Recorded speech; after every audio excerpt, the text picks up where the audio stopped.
Okay, so you've carved off my face. That's rude. And now you're wearing it like a mask, which is also rude. But here's where I draw the line.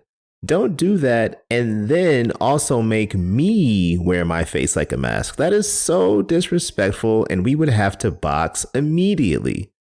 Torturing me is one thing, highly frowned upon, and I would rather you not, but don't make matters worse by also being an asshole on top of that. Let me be faceless in peace. I'm Brandon O. This is Terrorific, and we're chopping up 2025's VHS Halloween.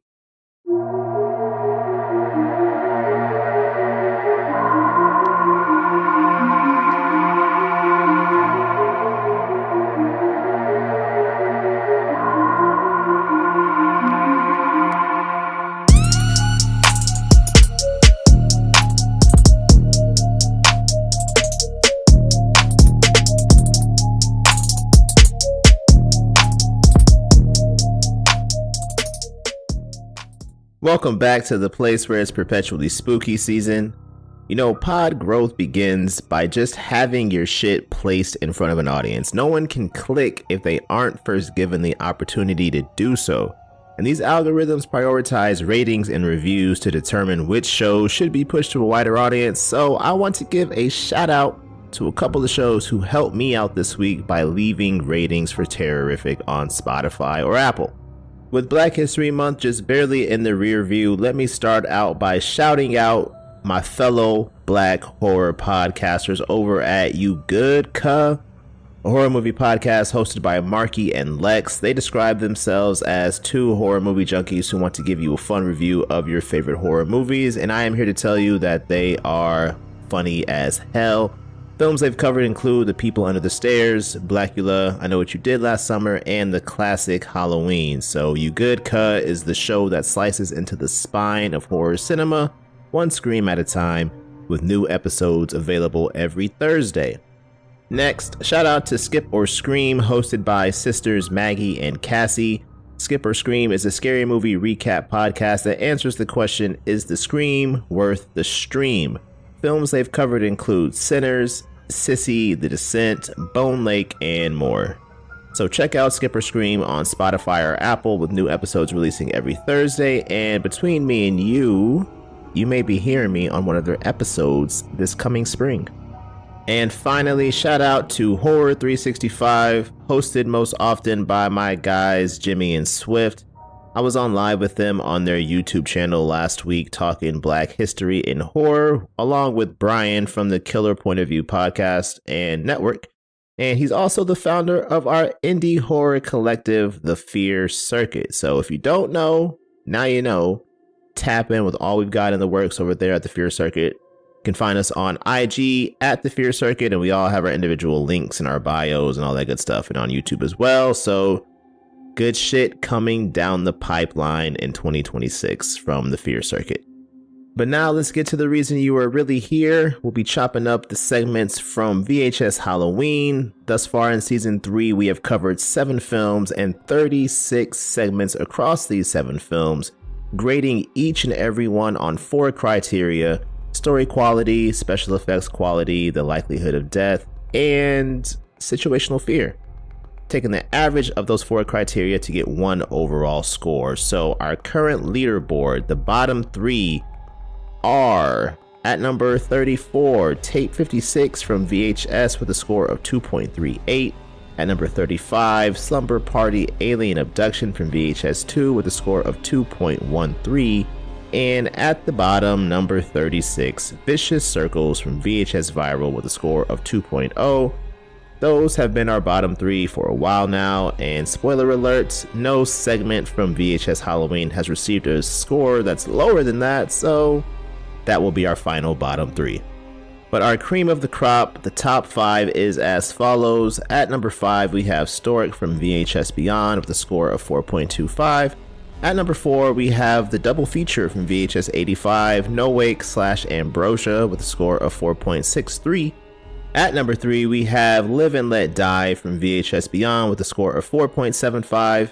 At number 2, we have Safe Haven from VHS 2, also with a score of 4.75, but it gets the edge over Live and Let Die because of its higher special effects score. And at number 1, we have The Subject from VHS 94 with a score of 4.88. There are 6 segments in VHS Halloween, so kicking us off at number 6 is Fun Size. Fun Size was written and directed by Casper Kelly, who also wrote the Cheddar Goblin sequence in 2018's Mandy, starring Nicolas Cage, which was a very trippy movie. But the story of Fun Size centers on a group of 4 friends, Haley and Austin and Lauren and Josh. They are both couples, and they leave a Halloween party that they found to be underwhelming because Haley really wants some Halloween candy, and since the party was for adults, they only had booze, which to me doesn't sound like a bad trade, but Haley convinces everyone to go trick or treating, probably because she was a little bit drunk. The first house they visit belongs to a nice old couple, and the husband at first questions why these grown-ass people are trick-or-treating.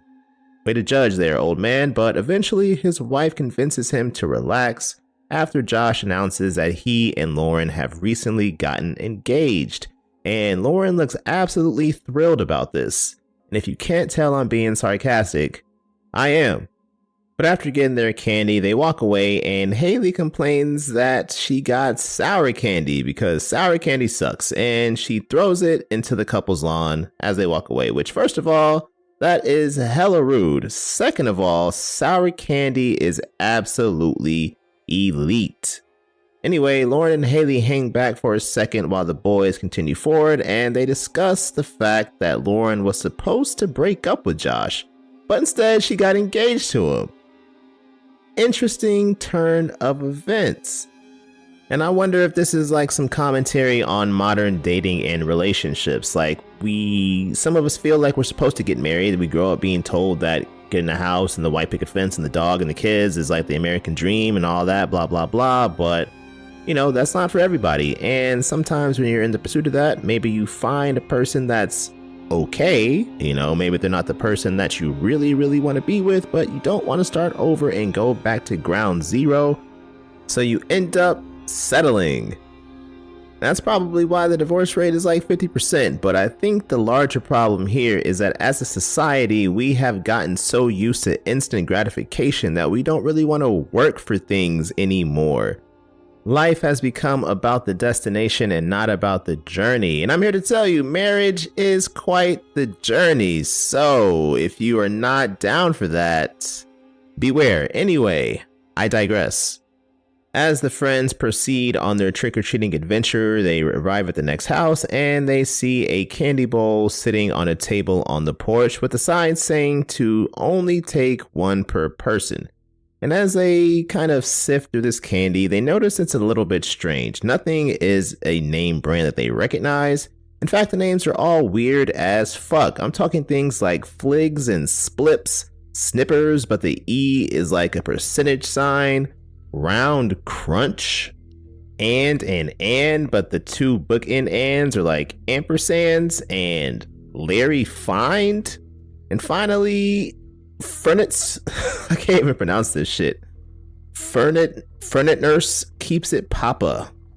I tell you what, if someone tried to give me some candy named Fernit Nurse Keeps It Papa, I tell them to keeps that shit away from me. But anyway, Austin opens one up, and as he looks at it, it looks like a chocolate covered dick, like complete with ridged tip and veins and everything. Like, this is very phallic. And I know Superbad said the best foods in life are all shaped like penises, but this one is really, really shaped like a penis to the point that I'm pretty sure it's probably a penis. But Austin takes a big bite and gets that gooey white cream all over his chin. And at this point, I was certain that this was definitely a penis.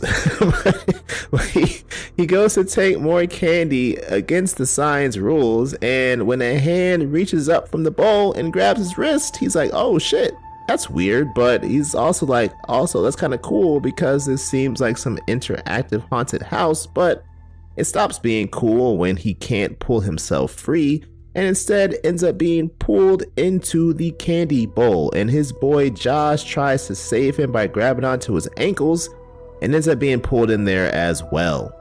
And Haley and Lauren, being two intelligent young women, see this occur and decide to make the business decision to run away. And they retreat back to the street to call 911, but before Lauren can give the address, the bowl flies at them and sucks them in two. They awaken in what appears to be some large industrial building or warehouse or factory or something, and the area that they're in is spacious and empty, except for the candy bowl sitting in the middle under a spotlight.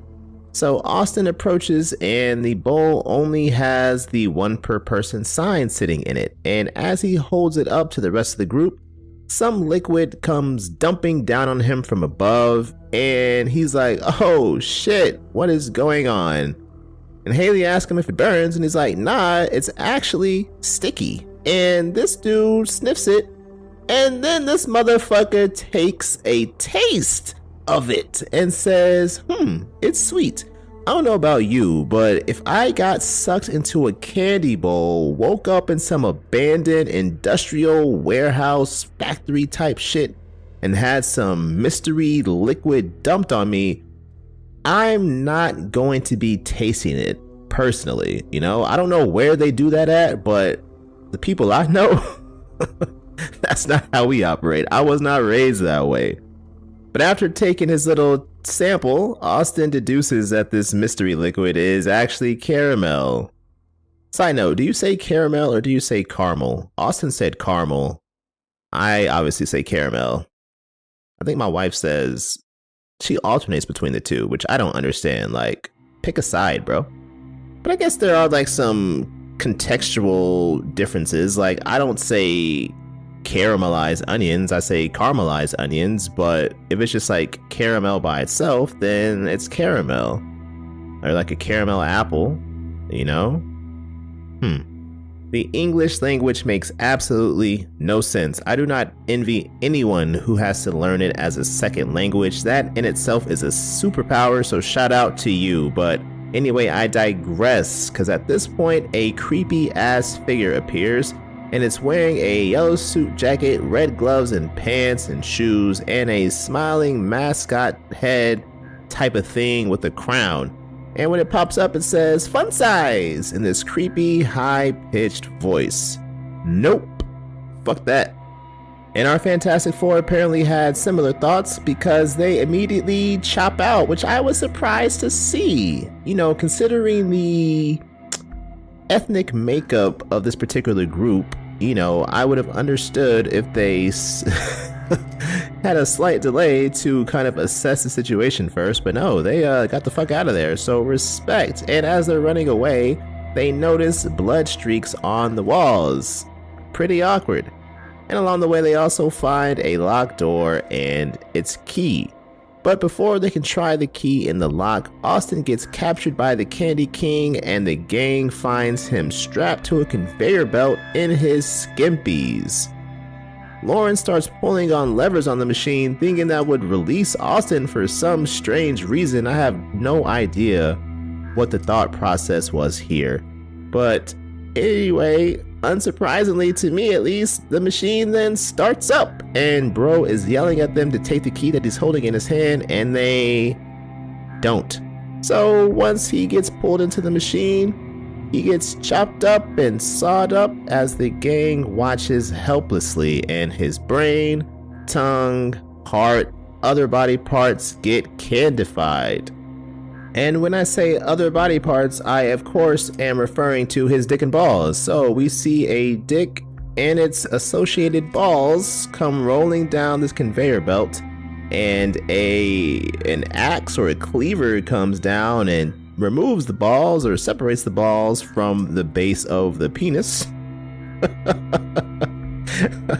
and this penis then gets covered in chocolate and packaged as some candy. So yes, that bite that Austin took earlier in this segment with that gooey white center was indeed someone's penis.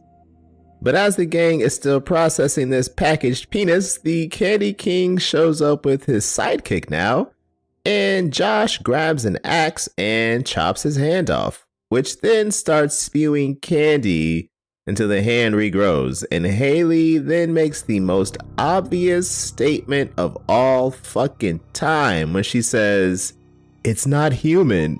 Bruh, no shit. What exactly gave it away? Was it when you got pulled into this candy bowl? Was it when your boyfriend magically ended up being stripped down to his underwear and placed on a conveyor belt and chopped into pieces as you watched his dick be wrapped in a candy wrapper? Now would probably be a good time to get the fuck out of there. So they start unwrapping the Austin candy and they find the package containing his severed hand, which is still holding the key. And they run off towards the locked door. And as they cross the threshold of another door, the sidekick throws some gumballs or something on the ground that causes Haley to slip and fall, which results in her being captured and dragged off screaming into the darkness. And Lauren, because that's her BFF, she's like, "No, Haley!" But Josh is like, she's gone. Let's just get the fuck out of here. But Lauren is like, "No, I have to save my friend." And Josh at that moment was like, fuck. He has no choice but to chase after his fiance as she chases after her friend. And they end up finding Haley standing at a table with a tube up her butt, and it pumps candy inside of her until that candy explodes out from her face. Real nasty work, but somehow she's not dead, and she still manages to walk over to the conveyor belt and lay down on it, and she gets chopped up and candified herself. Now at this point, Josh and Lauren are like, okay, let's really get the fuck out of here. So they go back to the door. They manage to unlock it, only to reveal a brick wall with a plaque on it saying 1 per person. Got him. Next to the door is an air vent, so they use the axe to pry off the grate and climb inside, but Lauren notices at the bottom is a conveyor belt, which is pretty awkward. And as things start up and the saw at the end of the little shaft or whatever begins spinning, they try to go back, but the Candy King and his sidekick are waiting behind him, and they close the opening back up again. And as they're about to die, Josh is like, "Man, I wish we could have gotten married. But hey, wait, I have an idea." And he starts to act like the efficient and tries to be like, "Lauren, do you take me to be your lawfully wedded husband?" And Lauren says, "I do not." Savage, bro. And Josh is like, what? And he gets chopped up by the saw and turned into candy. Like, damn, bro, that is cold-blooded. My dude is 3 seconds away from death, and she just still had to keep it a buck. Like, nah, I can't lie to you, bro. I'm not about it. You know, I'm not trying to give you that final comfort as you head into your eternal rest. Fuck you. This engagement is over. But Lauren manages to escape through another grate off to the side and ends up outside the building near its parking lot. And the first thing she does when she's out in this fresh air is try and fail to remove her engagement ring instead of doing something else, such as, I don't know, maybe running away. But the Candy King pops up with his fun size and crushes her head. The footage then cuts to a mom trick-or-treating with her 2 kids, and the son takes a bite of candy and says, "There's something metal in this." And the mom takes a look at it and sees that it's Lauren's left ring finger. The kid crunched into her engagement ring. Yikes.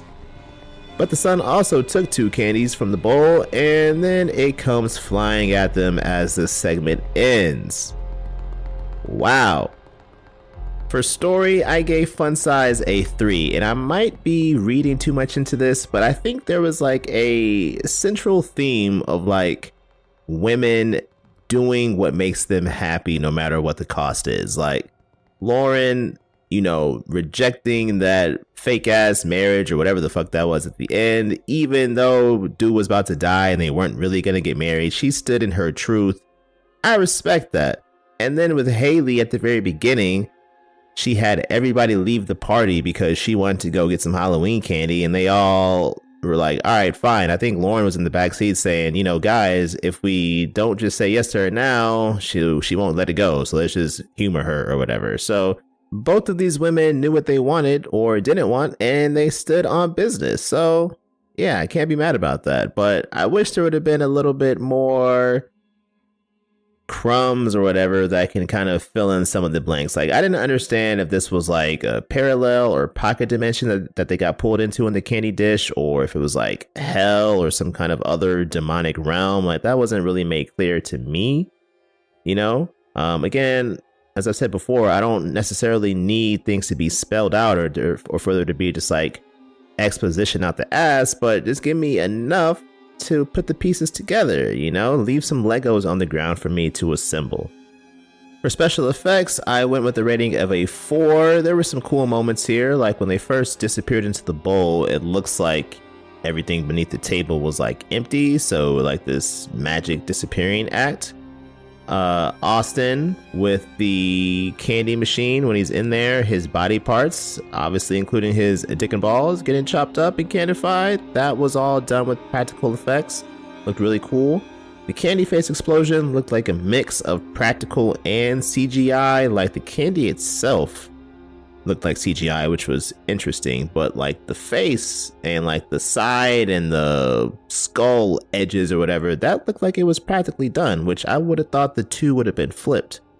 Situational fear, I went with the score of a 4. Being pulled into some unknown dimension or hellish realm, whatever, and being pursued by a smiling, giggling candy mascot and turned into candy definitely seems pretty terrifying, but this crew was pretty chill about it. So yeah, they guess they're made of sterner stuff. So based on how they were reacting, I had to lower it to a 4. And for likelihood of death, I went with a rating of a 1 because this was wholly avoidable. Like, the sign said it right there, 1 per person. Just don't be greedy. Don't be an asshole, especially after you take a bite of some gooey candy dick. Like, do you really expect the other candy to be any better? Like, 1 dick's not enough? How many dicks do you need, bro? So yeah, better choices, be a better person. You could have not been turned into candy. So likelihood of death 1. Which brings the overall score for fun size to a 3.0. Coming in at the number 5 spot for best segments in VHS Halloween is Utsupra Sick Infra. This segment was directed by Paco Plaza, who also co-wrote it alongside Alberto Marini. And Paco Plaza is the Spanish filmmaker behind the Rec series, with Marini serving as executive producer. The first Rec is arguably one of the greatest found footage joints ever. And Plaza also directed 2017's Veronica. And bro, let me tell you about Veronica. Fuck Netflix for lying about that shit. I remember the promo for that saying it was the scariest movie ever known to mankind. They hyped this shit up so fucking much, and it was so underwhelming, bro. But hey, that is a masterclass in marketing, I guess. Just say some shit. Doesn't have to be true. But Utsupra Sick Infra kicks off pretty eerily with some crime scene photos featuring dead folks missing their eyeballs. Yikes. Lone survivor Enric is being interrogated by the police, and they inform him that all the corpses from these crime scene photos have had their bones fractured and crushed, as well as their eyes gouged out, obviously, but the eyes weren't found on scene. Very spooky. And Enric says that he did it, but the cops know it's impossible for him to have done all of that, at least not alone.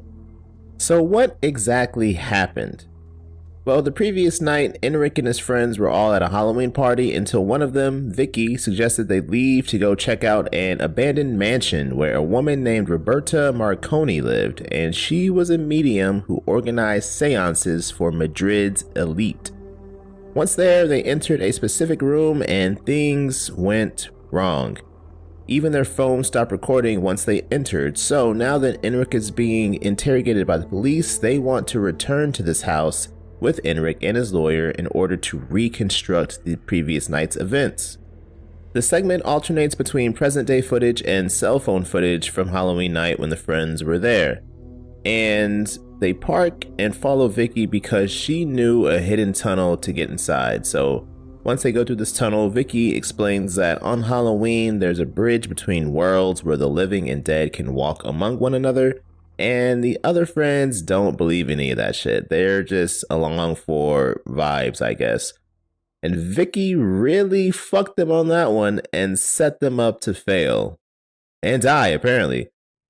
But the cops reach the door to the room in the present day, and Enric freaks out, trying to run away, and he's like falling all over himself, remembering, pieces or fragments of what took place in here. And dog, these motherfuckers should have taken the hint. Cutting back to the cell phone footage, the friends go through the door which leads to a staircase which they ascend until they end up in a large room with a very high ceiling, and strange images and Latin writing are on the wooden walls. There's also a rotary phone sitting on a table right in the middle of this room. Someone goes to touch it and Vicky says to leave it alone because it wasn't there when she first discovered this room a while back. One of her coworkers brought her up there to smash because nothing gets people horny quite like fucking in an abandoned mansion that once belonged to someone who speaks to dead people, but alright. Unsurprisingly, things got too creepy and they left. But Vicky really wants to leave at this point because she knows something here is funky, but everyone else still thinks it's all a big joke. Like, oh, look, it's a cursed phone. Let's pick it up. And they're just like, ha ha ha ha. Nothing to be afraid of. And Vicky is trying unsuccessfully to tell everyone that, hey, she heard Roberta Marconi would use a phone to speak with the dead. Then Enric notices a phrase on the wall that's been written upside down, but he manages to read it. It says, ut supra sic infra, which is Latin for as above, so below. And Enric's like, oh wow, spooky. And he starts dicking around and chanting the phrase like 3 times. And at that point, the phone begins to ring. Bro, hell nah, because this shit is not plugged into anything. It's just sitting on a table or on a stand in the middle of the room. That, my friend, is what we refer to as big nope energy. And then it cuts back to the present day where the cops are like, hey, forensic experts told us that it's impossible for this phone to ring because it isn't connected to anything. And so they brought their own to recreate it in the present day as well. And the cops tell Enric he's not remembering things correctly, that it's all in his head. But as we cut back to the flashback, Enric was the one to pick up the phone when it rang. And bro says he hears a voice, and then he starts convulsing as the door to the room slams shut, and the footage cuts out. But right before it does, you can see that while everyone is looking at Enric, their eyes start moving upward. Like bro has got to be levitating. And back in the present day, Enric starts to say that his stomach hurts a little bit. Sounds like foreshadowing to me. And the cops make him repeat the ut supra sic infra phrase, says it 3 times again, and then their impossible to ring phone begins to ring. Some brave soul, and I use brave very, very loosely, someone goes and answers the phone, and then Enric starts convulsing again. And this dude begins to puke up eyeballs, bro, and them shits were whole too. That man did not take a single chew, just swallowed them shits. So now we know what happened to Enric's friend's eyeballs. They have been chilling in his stomach, which hopefully made his tummy feel better. No more tummy aches now that I threw up my friend's eyeballs. But apparently Enric also has telekinetic powers because he makes all the cops begin to ascend towards the ceiling. And Enric walks out of the door on the ground and somehow emerges from another door up by the ceiling. And it looks like he's walking on the ceiling while everyone else is unable to move on the quote-unquote ground. And he goes one by one and plucks out everyone's eyeballs while they're still alive. And as they squirm and suffer and teeter on the brink of death, they all plummet to the ground and definitely are dead at that point. End of segment. For story, I gave Ut Supra Sic Infra a rating of a 3. It was okay. I just wanted to see a little bit more action. I like my action, you know? And I understand why they didn't feel a need to show like Vicky and the rest of Enric's friends being killed, because it's the exact same thing that happened to the cops in the present day. But I guess I wanted to see like more reasoning for what transpired. Like, what's the meaning behind the eyeball plucking? Maybe there's some lore that I'm just not familiar with, and that is definitely highly possible and probably most likely. But for those of us like me who maybe aren't so well versed in, you know, this background, a little bit of exposition in some fashion would have been a little bit more useful, in my opinion. For special effects, I gave a rating of a 3 as well. The missing eyes on the corpses, the eyeball puking, and the eyeball plucking, all of those looked pretty cool when they were done and when they were on screen, but they were just very, very brief. So overall, there wasn't a lot of special effects utilized in this segment as far as like gore goes and whatnot. Situational fear, I went with the rating of a 4. People, I think, were definitely pretty afraid right there at the end, but for so much of their time in this situation, I think they were just going off of vibes. Like, the party friends were having a ball, you know, thinking it was all fake and just doing some cool stuff on Halloween, and the cops were just doing their job. So I don't think either party was very afraid right up until the point that Enric began convulsing and they began levitating and getting their eyeballs plucked out. At that point, yes, hella fearful, but that was relatively brief overall. So 4 seems fitting. And for likelihood of death, I went with a rating of a 4 as well. For the party friends, I mean, obviously they could have just like not shown up to the house, but they thought it was all fun and games and good vibes, so it's probably unlikely that they wouldn't go. And as far as answering the phone goes, Enric, I mean, he fucked it up for everybody for sure. But again, it is Halloween. Maybe you're thinking this is some kind of interactive type of haunted house deal, and you know, Vicky is really pulled out all the stops to get y'all scared. So I understand a little bit the rationale behind, you know, picking up that phone. Me personally, I wouldn't have done it, you know?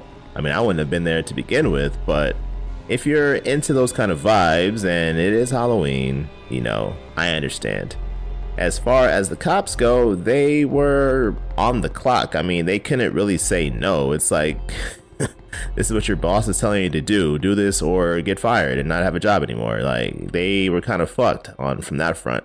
And I mean, who would expect that if you brought a phone with you that it would ring with no connection? So yeah, I mean, they were gonna be in that situation regardless, so their likelihood of death, kind of hard to avoid it at that point. So yeah, that brings the overall score for Ut Supra Sic Infra to a 3.5. Don't forget to subscribe to Terrorific on whatever platform you're listening on, and if you wouldn't mind dropping me a rating on Spotify or Apple, preferably 5 stars, but hey, beggars can't be choosers. I would greatly appreciate that. That helps the show grow and get exposed to a wider audience, so we can all talk about penis candy. Okay, at number 4, we have Diet Phantasma.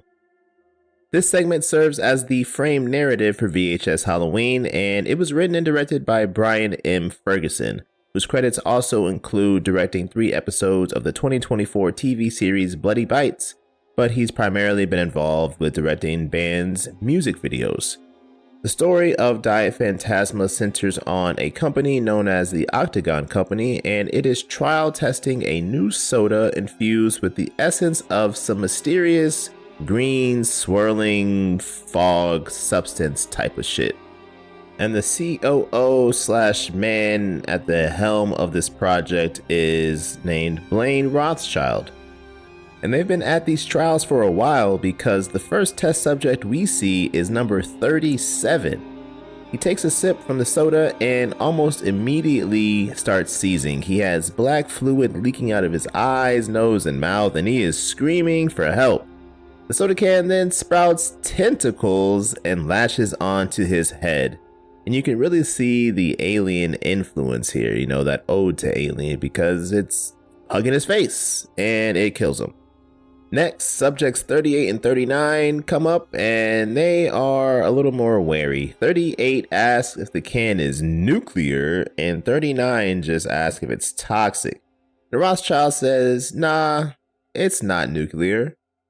And then like 3 seconds after he says this, 38's can starts spewing acid or some shit in his face, and it turns it all swollen and bloated like a corpse that's been in the water.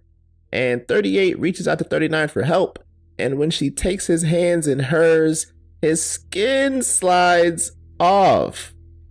What the fuck? 39's can then slides across the table and shoots its tab at her, which she swallows, and before she chokes on it, it tears itself out of her neck, slicing open her carotid artery. And I had to look it up to see which one it was, carotid artery or the jugular vein. But this blood was bright red, and had it been coming from the jugular, it would have been more of a reddish purple. So shout out to anatomy, but RIP subject 39. But Rothschild will not be deterred. We've come too far to stop now. So subject 40 then takes a sip and says that the soda smells like shit, but tastes pretty good. Now, me personally, if I'm smelling something and my description is that it smells like shit, you can best believe I will not then be taking a sip of this shit smelling soda. Like, I'm just done, okay? I'm no longer going to participate in this trial. Keep your $5 or whatever the fuck you're paying and kick rocks, all right? Because if it smells like shit, odds are it might taste like shit. And things that smell like shit also may be comprised of shit. And I'm not trying to drink a shit soda, but subject 40 apparently is built a little bit differently, and Rothschild is encouraged, thinking that they finally got the formula right because 40 is chilling. She seems okay, and then he asks her to finish the whole can. As she reaches for the can, however, her bones snap and she pukes up gallons of that same black liquid from before. And then she's possessed, and possessed 40 can see through this one-way glass or this observation mirror, and she begins smashing her head against it. Rothschild asks if he could get into the room with him, and his number 2, Linda, says no, everything is reinforced with some strong-ass material. They then use the air duct to suck out whatever possessed 40, and then as she lays there with her face all broken in and restored to her normal self, asking for help, they offer that help in the form of a flamethrower, and they toast her while she is still alive. Holy moly. But wait, there's more. Next up is subject 41, a little boy who chugs his whole can and thinks it's delicious. He even asks for another one. And as an innocent child, there's no way anything bad can happen to him, right? Well, the research team says they significantly scaled back the formula for a smaller test subject. So yeah, they bring 41 another can. Let's see what happens. And as soon as he pops the tab, he explodes. Off screen because he's a kid, but the observation mirror gets sprayed with all of his blood. RIP 41. At least he got to have a delicious soda. He didn't say it smelled like shit. Well, hopefully he wouldn't say shit. He's a kid. He didn't say it smelled like poop. So maybe they got a little fruity flavor for him as well that he got to enjoy before he, detonated. But now it's time to go big or go home. So we have 6 subjects lined up at once, subjects 42 through 47. They're all seated together, and Rothschild tells them that to remember to remain seated at all times, no matter what happens. How ominous is that? But Linda, whose coffee he just threw his cigarette into, by the way, cautions him that, hey, having so many test subjects at one time is going to strain their equipment. But he says he's impatient because it took almost 5 hours to clean subject 41 off the walls. This fucking guy. But the subjects then pop their tabs open and the camera in the room with them is immediately engulfed in flames as sounds of what the subtitles literally described as unearthly roaring and snarling echo throughout the room. Subject 42 soda can grabs her hair and rips it out of her scalp. Another subject's can grabs his tongue and rips that shit out. And another subject gets possessed and gouges out the eyes of the subject next to him. Then that possessed subject runs up to another subject who has been pounding on the door trying to escape, grabs and spins her around and spews that black shit all in her face as well. What the fuck? And Rothschild is like, what the fuck? What is happening here? And Linda tells him again, the equipment was only designed to handle 3 subjects at once, but Rothschild presses the big red button to extract all the essence, but signs of life remain in the room in one subject. And it's the little girl in the group, subject 47. She's definitely possessed. Her eyes are like all white and milky and shit, but she's also chill, bro. So they deem the formula a success. At this point, the dead folks get up and they get repossessed and are about to break into the observation room after the protections have failed. And while everyone is panicking, Rothschild sits down, lights a cigarette, and tells them to package and ship the soda. And here it's heavily implied that all the researchers get killed. R.I.P. And after VHS Halloween ends, we get a final mid-credits scene showing that Subject 47 is in an ad for Diet Phantasma, where it's revealed that the secret ingredient is poltergeist extract. It's spooktacular and only 1 single calorie. Wow. And 47 takes a sip, saying in a possessed voice, "It's scary how good it tastes." And I bet that shit flew off the shelves. So as far as story goes, I gave Diet Phantasma a 4. This was my favorite framed narrative in the entire franchise. I don't think I've ever rated a framed narrative story higher than the story of other segments. I think there's been framed narratives that weren't the worst segment in their respective film, but that was driven by other factors. So this was a first for me. I really enjoyed this one. It was a lot of fun. It was wild, it was original, and I think my issues with other frame narratives stem from like the pacing. Being interspersed with these other segments, I felt like made them feel like really choppy. But with this one, with its premise, like those breaks for the other segments, that could be attributed to like the researchers, refining their formula. There's ways to fill in those blanks without feeling like part of the story is missing. And I really appreciated that. And on top of all that, the special effects were great. So along those lines, I gave special effects a rating of a 4. The soda can tentacles and the leaky orifices, the bloated face of 38 and the skin sliding off his hands. 39's blood spray on the glass looked a little bit watery and a little unrealistic, but still, I appreciate these practical effects. 40's face getting all fucked up after bashing her head against the glass, and the scalp ripping, the tongue ripping. All these things, I think, looked overall really strong.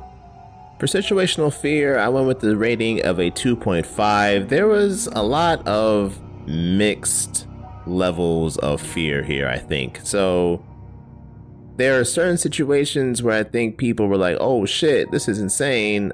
I'm shitting my pants, you know, if they're being chased by the possessed person and all that shit, their tongues being ripped out, their scalps being ripped out, etc., etc. However, there were also people who got possessed instantaneously, people who exploded instantaneously. Dr. Rothschild was sitting there smoking a cigarette as these possessed corpses were beamed down the window about to kill him. So all these different extremes and all that, I think we just average it together and go with that 2.5. Likelihood of death, I went with the 3.5. I mean, the simplest solution would be not to drink something that smells like shit. That's pretty avoidable.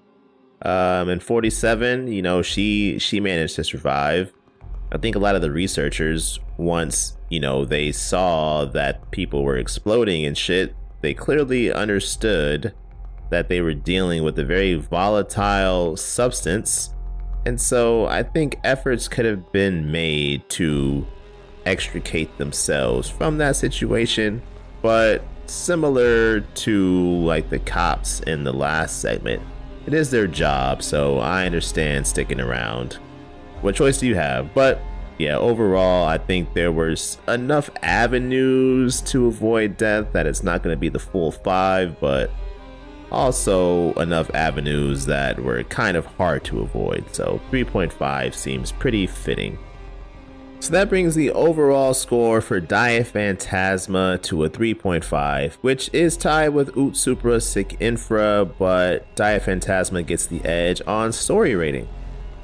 At the number 3 spot for best segments in VHS Halloween is Coochie Coochie Coo. This segment was written and directed by Anna Zlokovich, whose directorial credits also include 2023's Appendage. The story centers around 2 high school BFFs, Lacey and Kaylee, who are trick-or-treating one last time before college separates them. Kaylee is going off to the Ivy League to attend Yale, while Lacey is staying behind at the local community college, which there is nothing wrong with that Lacey, but she was feeling some kind of way about it. Anyway, they're hotboxing in the car when some kids come knocking on the window saying, "The mommy's gonna get you." And bro, these kids are savages. They call Lacey an ugly old lady and a bitch face. Like, what? Where are the kids learning this shit?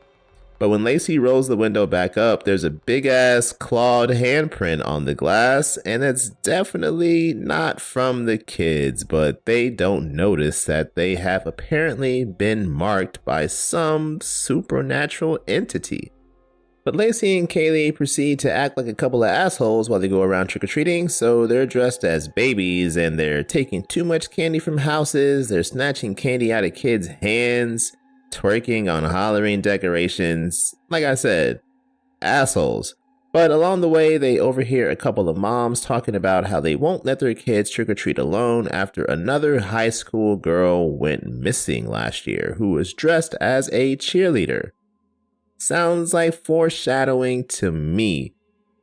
While Lacey and Kaylee are sitting in the park eating their candy that they have stolen from children, they notice a house nearby that they're surprised they somehow didn't see before. Probably because it wasn't there before, but they would have noticed that had they not been stealing from children. And as they approach this house, they see a little girl with her family walk on by without even taking a look at it. It's almost as if they didn't even see it. And Kaylee is like, whoa, is that little girl, she didn't want any candy? Yeah, looks like that's a red flag, buddy. But they keep on going. They knock and they ring the bell a few times, but no one answers. And when they start walking away, the door creaks open slowly and ominously, and an arm extends from the shadows holding a basket of candy and says, "Coochie coochie coo," in a sing-songy voice before retreating back into the darkness. And I don't think red flags get any redder than that, but Lacey thinks it's a haunted house setup and she wants to go inside and check it out. And Kaylee's like, nah, I'm good on that. But because Kaylee is leaving Lacey behind as she goes to Yale, she's feeling some kind of way and she Subconsciously, he's probably like, hey, this is our friendship test. I'm going to come in here. Are you going to leave me, aka go off to college, or are you going to follow me in here and show me that you still care? And I'm sure Kaylee picked up on all this subtext because she is a good friend and follows her in there. First thing Kaylee says when she walks in is that it smells like a corpse inside. And that, my friends, is known as the cue to get the fuck out of there. But it is ignored by our dynamic duo here. And they turn around to see a creepy woman with that candy basket standing in the doorway. And they accidentally knock it out of her hand. And what appears to be a live fetus spills out onto the floor and kicks around and shit. Like, bro, what the fuck? The door then closes, trapping them inside in darkness, and they're starting to get a little bit scared, but still thinking that maybe this is some interactive haunted house experience. But there's some weird shit in the house. There's like a cage that looked like someone or something sleeps in. There are large milky footprints on the ground, and everything is just dank and dirty as hell. And they find their way back to where they entered the house originally, but now the door has mysteriously disappeared. The house has appeared to rearrange itself. But the creepy woman peeks at them from around the corner before creepily slinking away, and now shit is no longer funny. The girls walk through the house and they see like letter balloons set up spelling "It's a girl," like things have been set up for a baby shower. However, the cake has maggots all over it. Sounds delicious. And in this room on the mantle is a very old and unsettling photo of a pregnant woman who was crying, like majorly crying. Like it probably would have sounded like she was wailing based on how pained her face looked. Also on one of the walls, someone has written the phrase, "He made me, mommy," and it is either dried blood or dried shit. Either one is not ideal. Lacey and Kaylee then see and hear someone scurrying around in the shadows, and a man in a diaper pulls up on him, and he starts chewing on the door frame. On top of all this, his face doesn't look quite right. He has like some abnormal baby/chipmunk cheeks.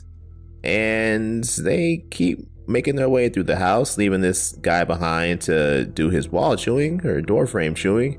And they find what appears to be a breast pump sitting on a table, but it looks wrong. It has like 6 suction cups on it.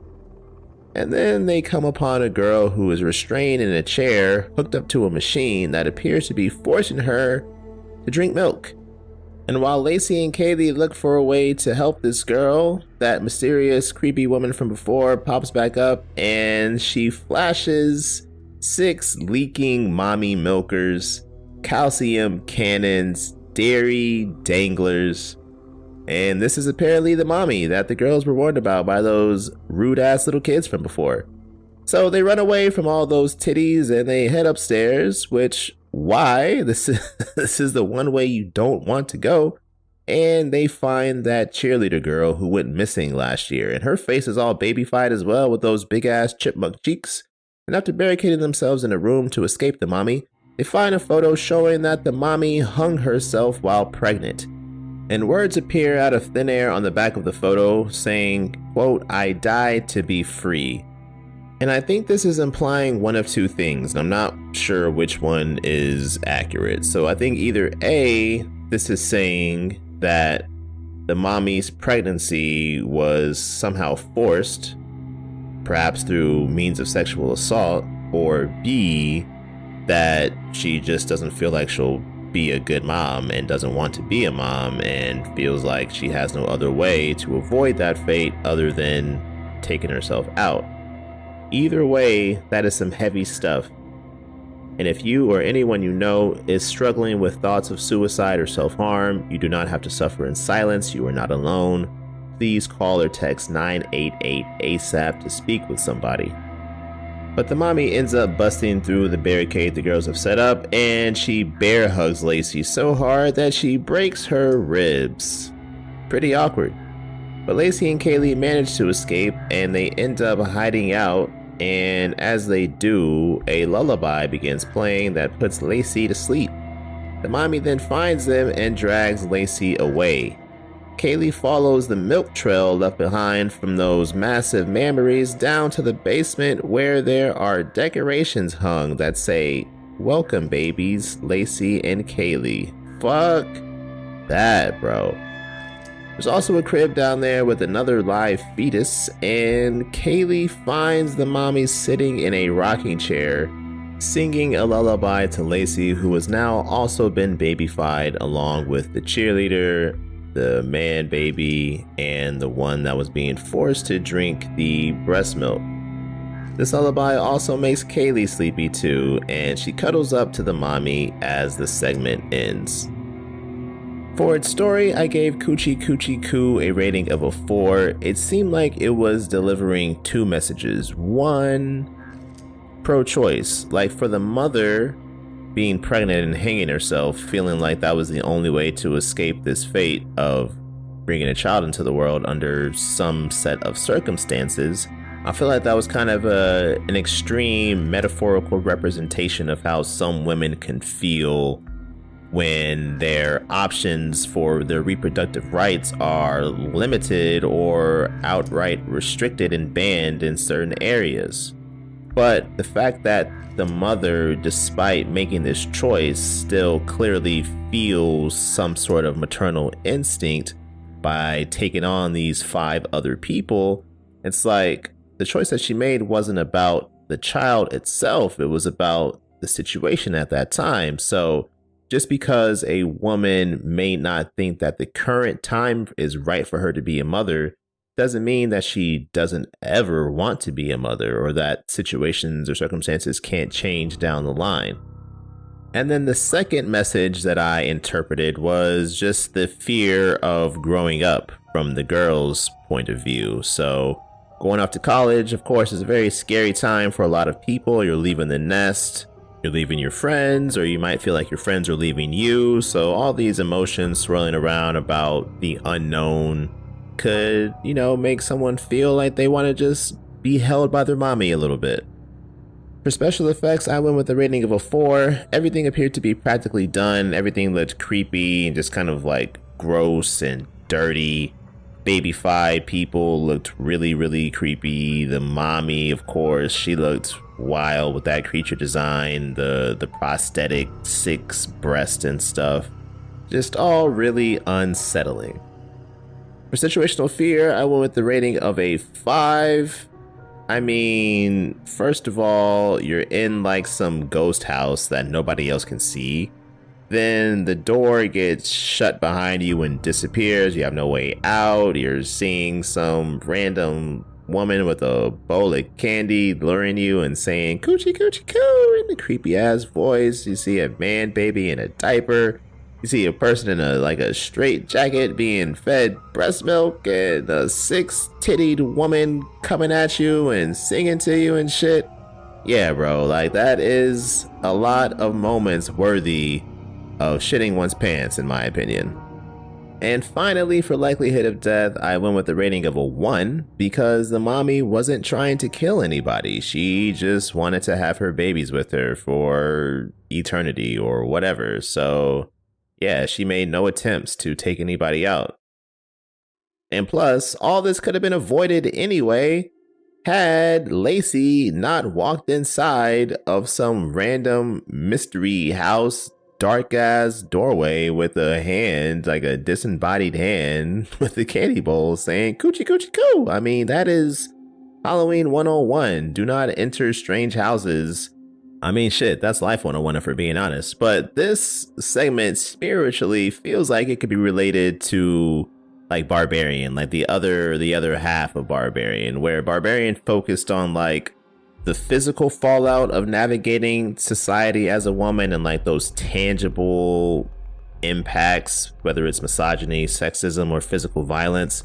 I feel like Coochie Coochie Coo kind of looks at it like the other side of the coin from the emotional vantage point, how you're navigating those feelings of motherhood and whatnot.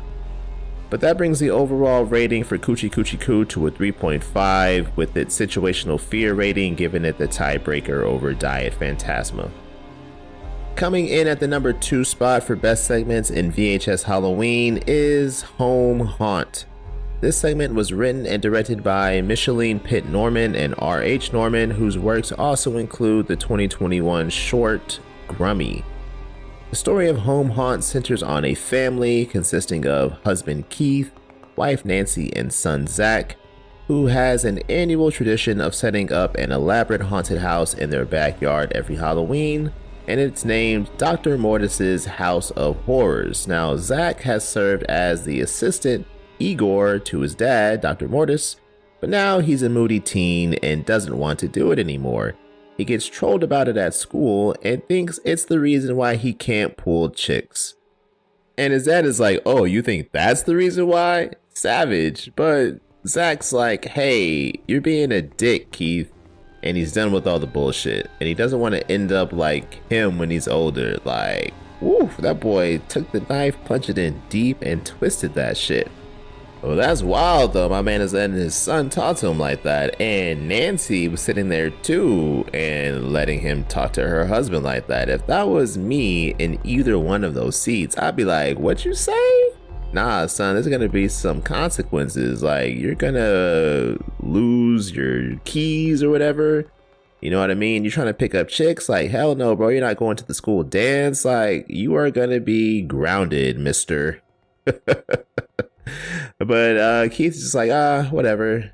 He's being a moody kid, and Nancy's like, I'll go talk to him and work my magic.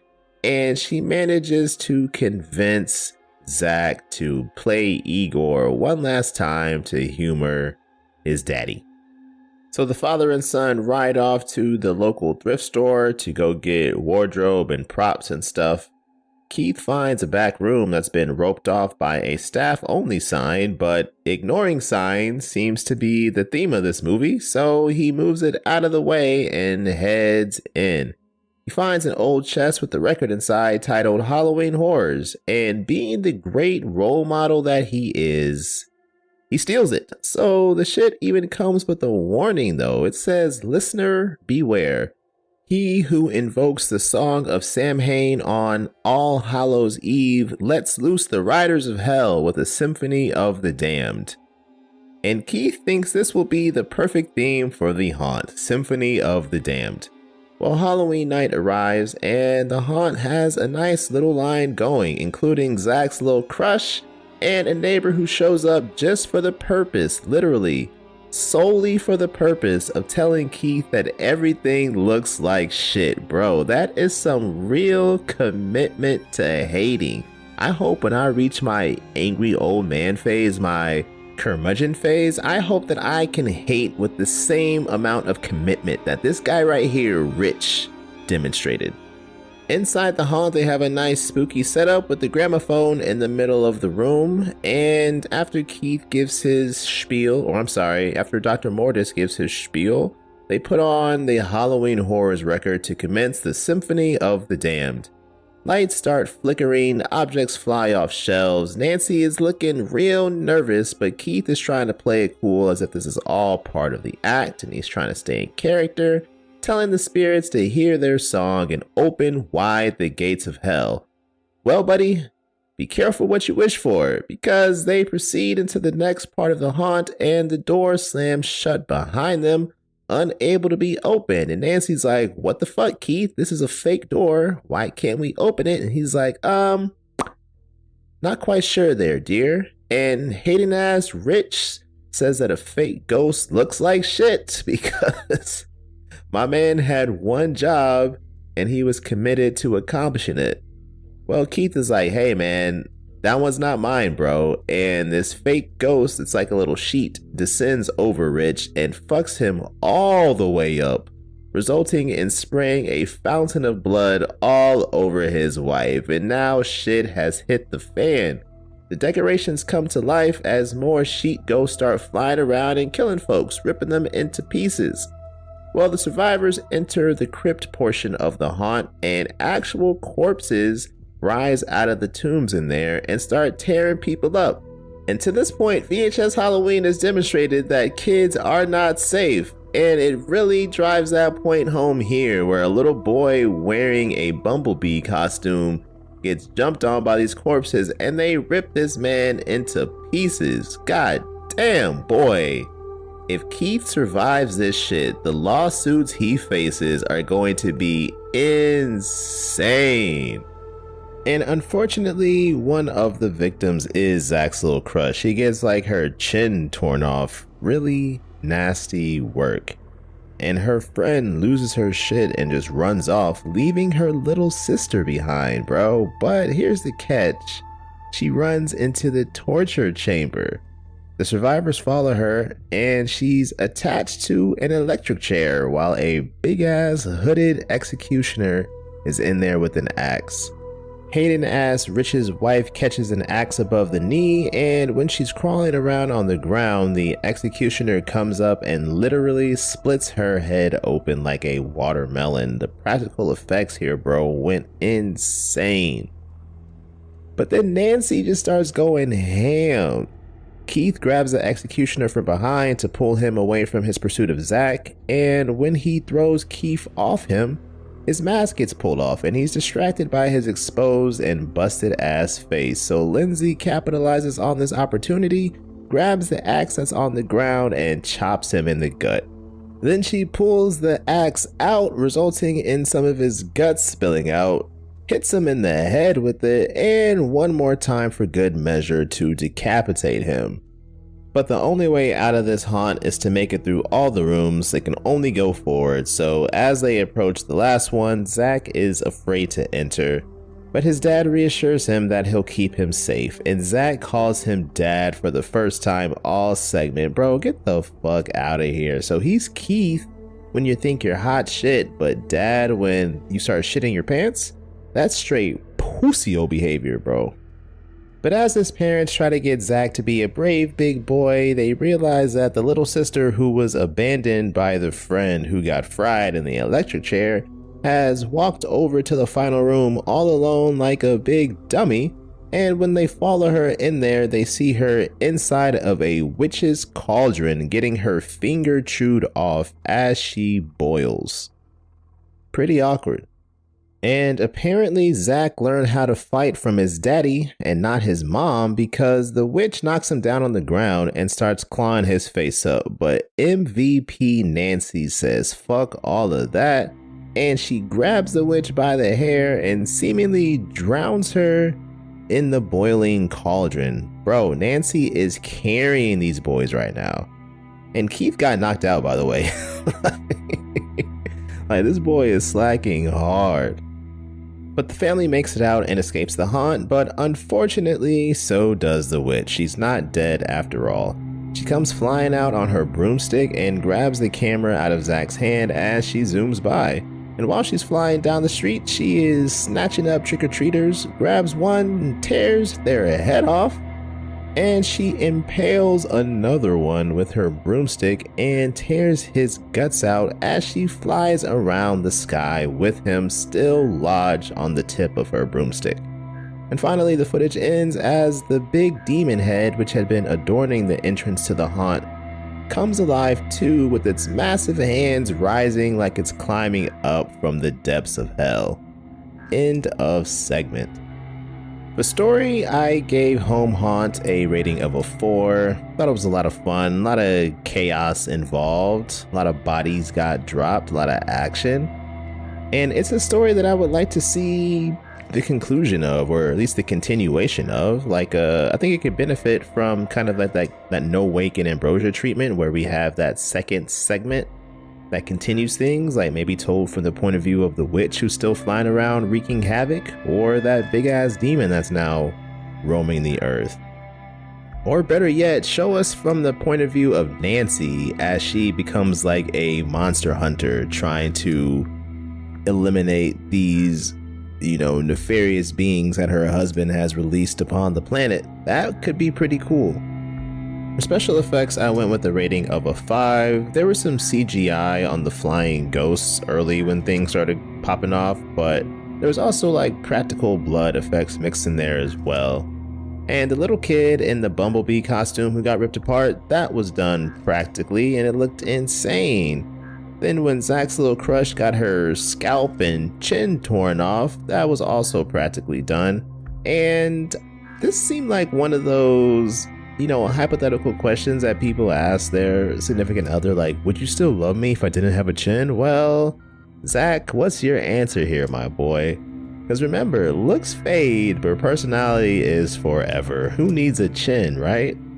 Other special effects highlights include the abandoned little sister's boiled remains in the cauldron, and of course, that head split with the axe. Just off of that by itself, this could have probably gotten like a 4.5, but yeah, when you roll it all together, definitely a solid 5 for special effects.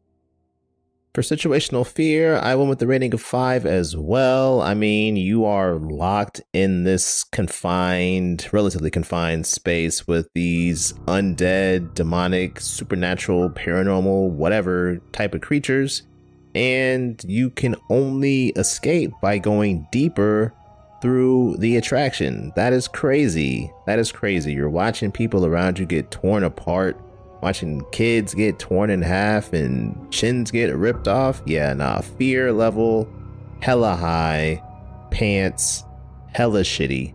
But all this could have been avoided with one different decision. So for likelihood of death, I gave Home Haunt a rating of a 2 because Keith, why did you have to steal the record? Why did you have to ignore the sign that said staff only? And most importantly, why did you ignore the warning that said if you play this record on Halloween night, you will unleash dead upon the earth, or whatever it said, and the symphony of hell? Like, bro, you had at least 3 chances to not fuck it up for everybody else, and you dropped the ball. So yeah, likelihood of death, hella avoidable for everybody if Keith just made better choices. So that brings the overall rating for Home Haunt to a 4.0. And last but not least, the 40-second segment that we are breaking down in the VHS franchise, the final segment, at least until they release a new film. And our number 1 ranked segment from VHS Halloween is Kid Print. Kid Print was written and directed by Alex Ross Perry, whose credits also include 2018's Her Smell, starring Elizabeth Moss, and a slew of music videos. The story of Kid Print centers on a man named Tim Kaplan, who is the owner of Kaplan Electronics. And he provides a service called Kid Print, where they record videos of kids and teens to serve as the most up-to-date identification in case those kids go missing. Now, why, may you ask, does this company or business provide such a specific service? Well, the town has been hit with a wave of kidnappings and brutal murders.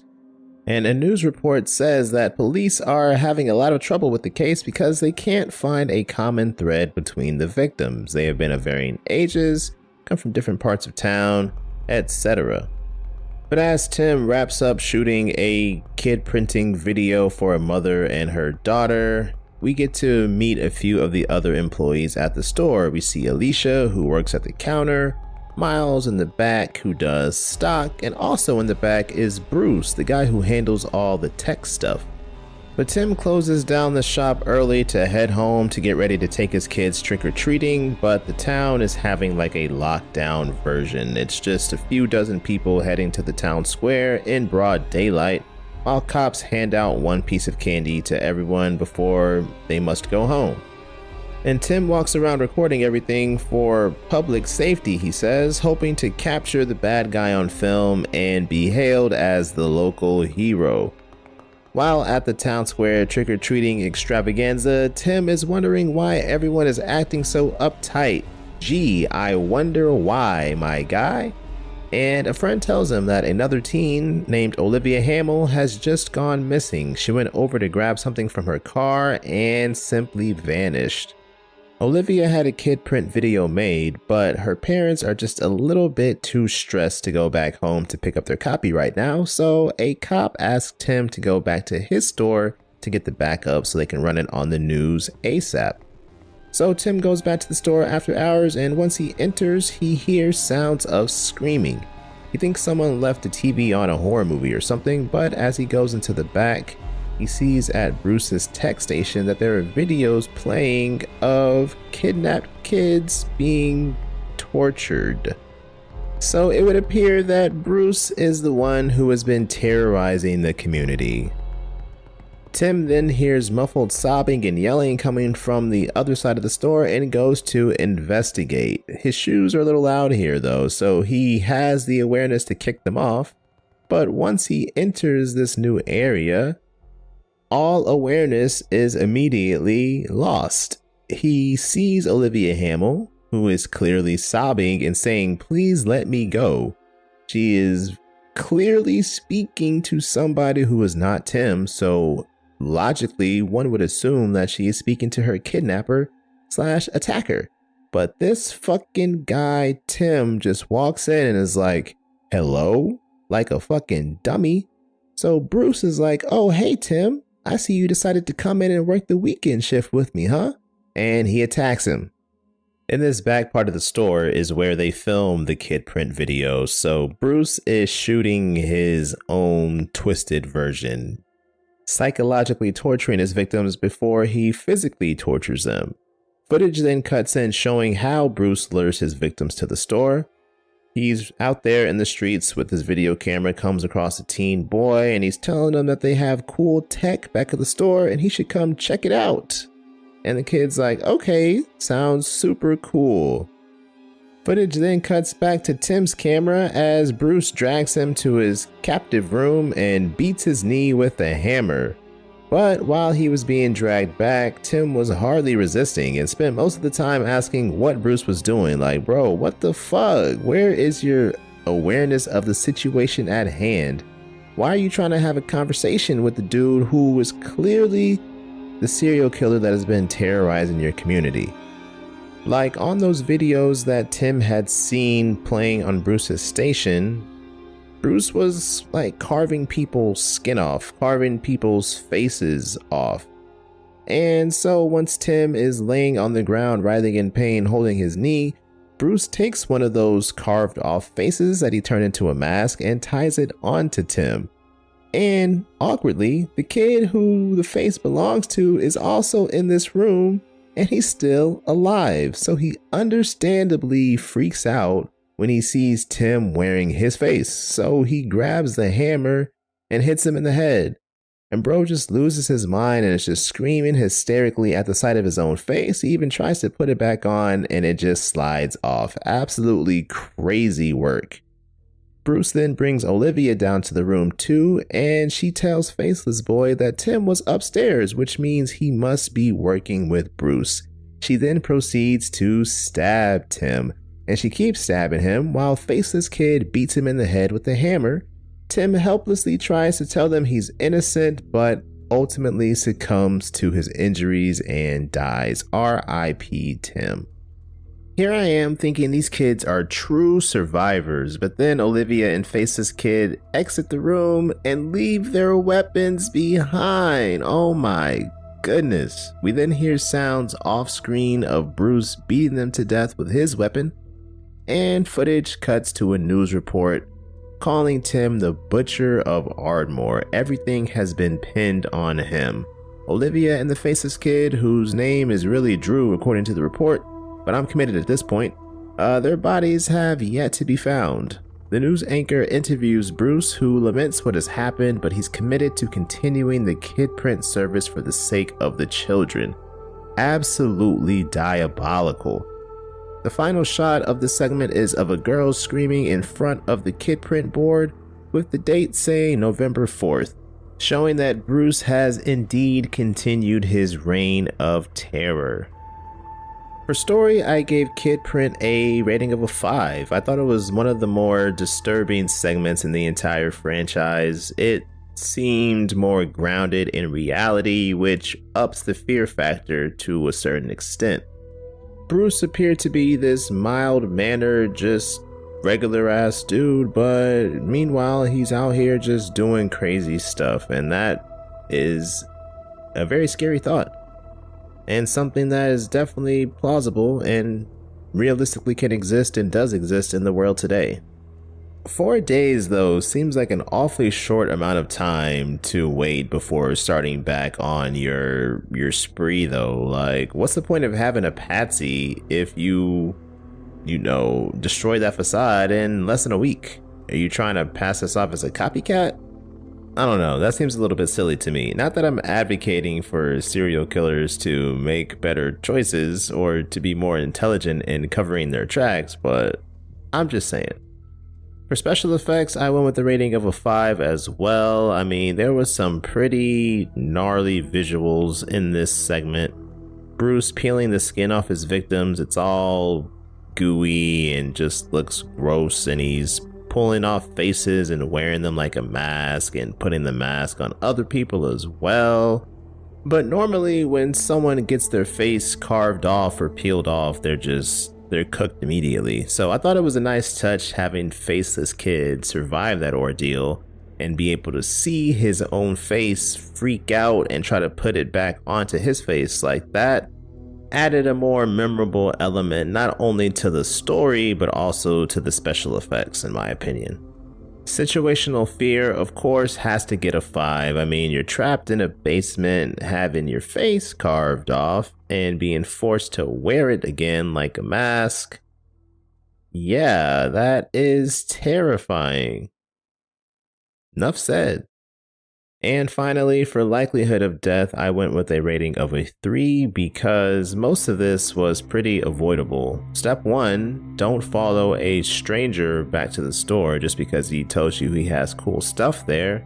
And number 2, if you're Tim and you hear signs of people in danger, screaming, sobbing, and begging for help in their life, maybe don't walk in just saying hello. You had the wherewithal to take your shoes off because they were making too much noise, but then you walk in and make even more noise by saying hello. Makes no sense. So yeah, if Tim had been a little bit more aware of his surroundings, I think he could have gotten the drop on Bruce and saved himself, Olivia, and Faceless Kid at least, but hey. Live and you learn, or in this case, you learn and then you die, or maybe he never learned at all, I don't know. But that brings the overall score for Kid Print to a 4.5. Very strong, and I think it's gonna shake up our top rankings. So to recap the ratings for every segment from VHS Halloween, first, we have Fun Size with 3.0. Then we had Oot Supra Sick Infra with a score of 3.5, followed by Diet Phantasma also with a score of 3.5, but he got the edge on the tiebreaker on story quality versus Oot Supra Sick Infra. Coochie Coochie Coo also with its score of 3.5 got the tiebreaker over Oot Supra Sick Infra based on story quality, and the tiebreaker over Diet Phantasma based on situational fear. At number 2, we had Home Haunt with that 4.0, and of course, number 1, Kid Print with its 4.5. So our final top 5 segments in the VHS franchise, and I say final with an asterisk, if they make a 9th film or beyond, I will rank those segments as well. So for now, or maybe forever, at number 5, supplanting Stork, we have Kid Print from VHS Halloween with its score of 4.5. At number 4, we have No Wake / Ambrosia from VHS 85 with a score of 4.63. At number 3, we have Live and Let Die from VHS Beyond with a score of 4.75. At number 2, we have Safe Haven from VHS 2, also with a score of 4.75, but it got the edge over Live and Let Die on special effects. And at number 1, the top segment in the entire VHS franchise, according to Terrorific, is The Subject from VHS 94 with that score of 4.88. But that's all for me. Hope you enjoyed this season. I know I did. If you have been ranking the segments yourself, then let me know. I want to see how we compare. Don't forget to tell your friends, your grandma, your neighbor about your favorite horror film podcast. I'll see you in a few months for season 4. Still haven't decided what the theme is going to be. I have a few things jotted down, but need to nail that down and then get my film roster. So since this season only had 8 episodes, I'm targeting season 4, perhaps having 12, just so we can get back to that 10 episode per season average, but no promises. We'll see. But in the meantime, remember, always keep it spooky.